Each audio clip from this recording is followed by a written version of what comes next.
Mafia shqiptare nuk u krijua nga asgjëja. Ajo lindi aty ku shqiptarët dinë të qëndrojnë më fort kur jeta sfidon, kur shteti mungon, kur bota nuk të lë vend.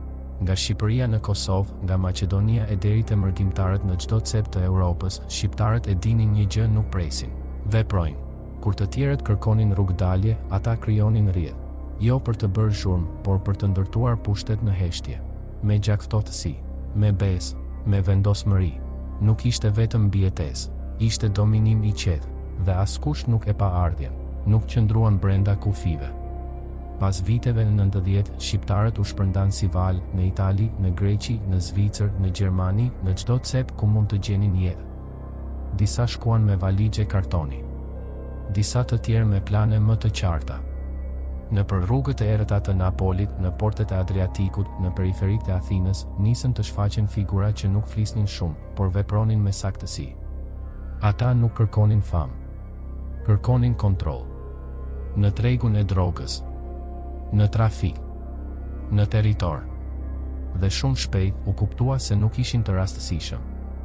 Ishin të lidhur, të organizuar, të pamëshirshëm kur duhej. Ata nuk bënin zhurmë, nuk postonin foto, nuk thoshin fjalë të mëdha, por rrugët e kokainës kalonin përmes tyre. Nga Amerika Latine në portet europiane, nga Rotterdam e deri në jug të Italisë, emra shqiptar dilnin në hije. Jo vetëm drogë, edhe trafik njerëzor, prostitucion, armë. Ku kishte treg, ata nuk mungonin, por gjithmonë pa shumë gjurmë. Në vend që të luftonin për famë, luftonin për kontroll, për rrugë më të sigurta, për besnikëri brenda grupit. Dhe kjo i bëri të rrezikshëm. Jo për dhunën e hapur, por për saktësinë me të cilën vepronin. Nuk kanë një bos me karrige të ardë, nuk kanë logo, as kode të shkruara, por kanë diçka më të fortë, planin, gjakun, fjalën. Në botën e tyre nuk ka nevojë për kontratë. Mjafton fjala, dhe ajo nuk thyet. Këtu besa është ligj, dhe kush e shkel zhduket nga rrethi. Nganjëherë edhe nga jeta. Prandaj është e vështirë për t'u futur brenda. Prandaj policitë europiane e kanë të vështirë ta thyejnë këtë mur, sepse nuk është thjesht një rrjet kriminal. Është një sistem i ndërtuar mbi nder, frikë dhe heshtje. Europol ka një listë, dhe në atë listë mafia shqiptare është në krye. Jo për zhurmën që bën, por për mënyrën si vepron. E pranishme në mbi 15 vende. E lidhur me kartelet e mëdha të drogës. E aftë të operoj pa lënë gjurmë nga portet e Holandës deri në rrugët e Italisë.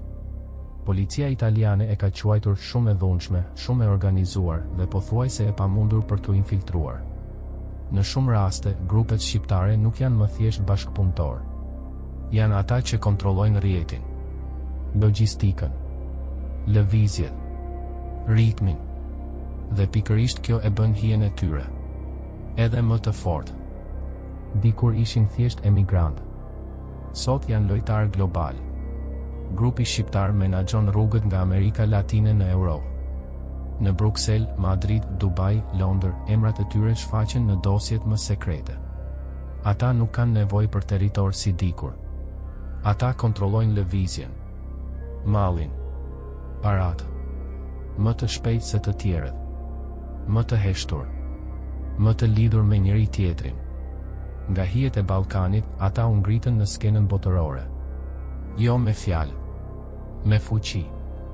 Ata nuk dalin në lajme, nuk shfaqen në seriale, nuk kanë nevojë për famë, por në hije lëvizjet e tyre ndihen. Në çdo port, në çdo qytet, në çdo treg. Nuk vrapojnë pas titujve. Ata ndërtojnë ndikim, pa zhurmë, pa mëshirë, pa kthim pas.